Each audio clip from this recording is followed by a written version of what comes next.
Alors, vous le voyez comme moi, ici, on a un fait divers qui nous vient de la dépêche, avec un titre dithyrambique, somme toute. Le chauffeur de bus a terminé sa journée, il s'enfuit et abandonne les 40 passagers sur une aire d'autoroute. Donc, je sais que la législation est sévère. Un chauffeur qui transporte des passagers ou un chauffeur de marchandises, en fin de compte un transporteur qui se balade avec un camion rempli de marchandises, est obligé de faire des arrêts, de faire des pauses, etc. Effectivement, si le chauffeur manifestement avait dépassé ses heures, en toute légalité, il doit s'arrêter sur le bord de la route et un chauffeur remplaçant doit être là. Bon, il semblerait qu'il ait peut-être été au bout de la logique, c'est-à-dire qu'il est même pas resté dans son bus à la limite. Pour la législation, il faut qu'il fasse une pause de X heures. Bon, c'est gênant pour ses passagers, mais basta, pourquoi pas. Il s'arrête sur une aire d'autoroute, il attend, il appelle son boss. Son boss doit anticiper le truc, il fait intervenir un autre chauffeur, ou alors il reste sur l'aire d'autoroute. Il faudra éventuellement indemniser les passagers, ou il faudra les envoyer suer, qu'importe, mais on résout le truc. Ok. Mais là, le gars, il va sur l'autoroute, il pose son car, et il se casse. C'est au-delà du raisonnable. Bon, on va lire tout ça, et on va voir ce qu'il en est.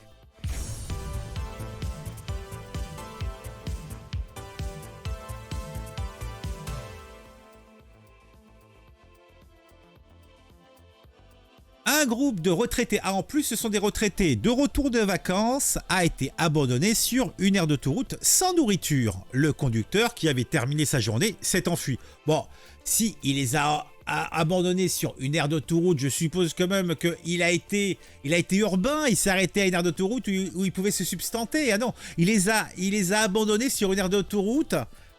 Vous savez, il y a des petites aires, il y a les grandes aires d'autoroute où vous avez des stations essence, où vous avez des toilettes, machines à café, éventuellement même restaurant, hôtel pour certains, c'est la fête du slip quoi. Non, là, il les a peut-être abandonnés sur une aire d'autoroute. Et en fait, il y a sa femme qui vient le chercher en bagnole et ils sont sauvés comme des voleurs. Va savoir, c'est un truc comme ça. Bon, est-ce que l'article va nous en dire plus? Je ne sais pas, on va voir ça tout de suite. Alors qu'il était sur le chemin du retour, après avoir passé 5 jours dans les Alpes, des retraités allemands ont eu une mauvaise surprise. Arrivé sur un parking d'autoroute, le chauffeur du bus s'est enfui, rapporte Blink. Les passagers se sont retrouvés livrés à eux-mêmes sans nourriture. Bon, c'est un moindre mal, ce sont des Allemands. Et nous savons tous que les Allemands, surtout retraités, ils ont fait beaucoup de mal. Non, s'ils étaient pas dedans, c'est les gamins de ceux qui étaient dedans. Donc franchement, quand c'est un Allemand, c'est un moindre mal. Bon. Aux yeux de la loi, le conducteur était pourtant dans son droit. Comme l'indiquent nos confrères, seul un chauffeur avait été prévu pour ce trajet d'environ 1000 km. Au départ du lac Léman jusqu'à l'état de Sachsen-Anhalt en Allemagne. Alors qu'un conducteur ne peut légalement conduire que 9 heures par jour au maximum. Effectivement, une règle de 3, éventuellement donc le bus, donc le car roule à une allure moyenne de 80 km/h, sachant qu'éventuellement il peut monter jusqu'à 110 km/h. C'est effectivement... les 1000 bornes, évidemment, il y avait une pause. Il y avait une pause quoi qu'il arrive. Donc c'est vrai que l'employeur aurait dû prévoir 2 conducteurs. En général, c'est comme ça que ça se passe. Ainsi, à 18h, soit à mi-chemin, le chauffeur a pris sa dernière pause sur une aire d'autoroute près de Stuttgart. Un autre conducteur devait prendre le relais, mais personne n'avait été envoyé sur place. C'est ballot! Il y avait personne. Donc, papy-mamie, ils se restaient sur la béquille. Face à la situation, le chauffeur aurait alors appelé un ami pour qu'il prenne le volant. Cependant, le chef de la compagnie de bus est intervenu, ne voulant pas qu'un étranger conduise son bus. Il a alors exigé que le chauffeur poursuive le voyage, explique Blink. Cependant, le chauffeur ne s'est pas exécuté et s'est tout simplement enfui à bord de la voiture d'un ami venu le chercher. Effectivement, là dans le cas présent, c'est l'employeur qui est en faute. Il n'y a pas photo. Après, est-ce que c'est pas un petit peu prime sautier au chauffeur de foutre le camp comme ça? Mais dans l'absolu, lui, il a rien fait de mal. Il a fait que... c'est même pas une sorte de droit de retrait. Il est rentré chez lui, il avait fini sa journée, c'est tout. En tout cas, pour ceux que ça s'est passé moins bien, c'est quand même les 42 retraités qui ont patienté pendant plusieurs heures dans l'attente d'un second conducteur. En vain. Ils ont attendu, papy, mamie. Ils étaient à la fenêtre à regarder. Ils regardaient passer les voitures, hein, comme les vieux chiens fatigués au fond du jardin qui regardent passer les voitures. Ah ouais, bah voilà. Là, c'est pareil. C'est pareil. C'est pareil.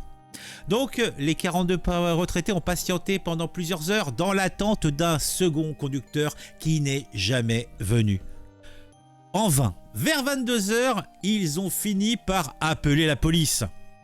Des secouristes seraient alors intervenus, apportant aux voyageurs des bananes, des boissons et des barres céréales.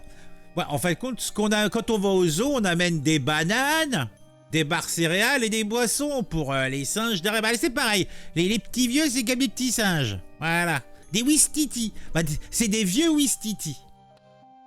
Finalement, des taxis sont venus les chercher aux alentours de minuit pour les conduire à la gare de Stuttgart, d'où ils ont pris le train pour rentrer chez eux.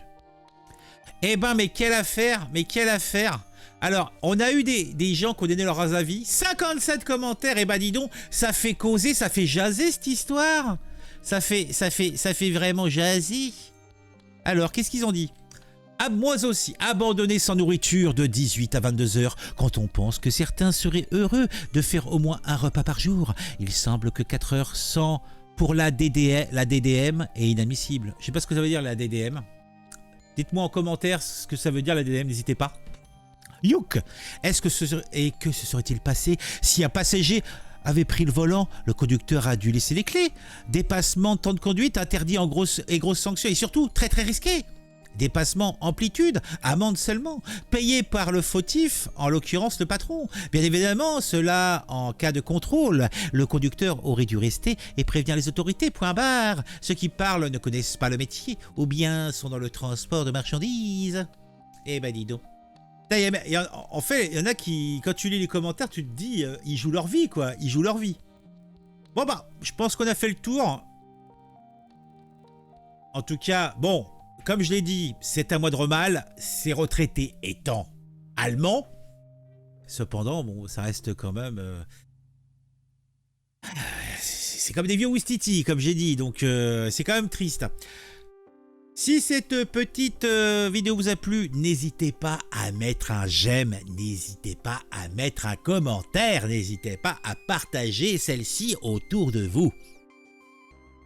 Si vous aimez ce que je fais, n'hésitez pas à vous abonner, mais si vous vous abonnez, je vous en prie, activez la petite cloche pour être mis au courant quand je sors une nouvelle vidéo.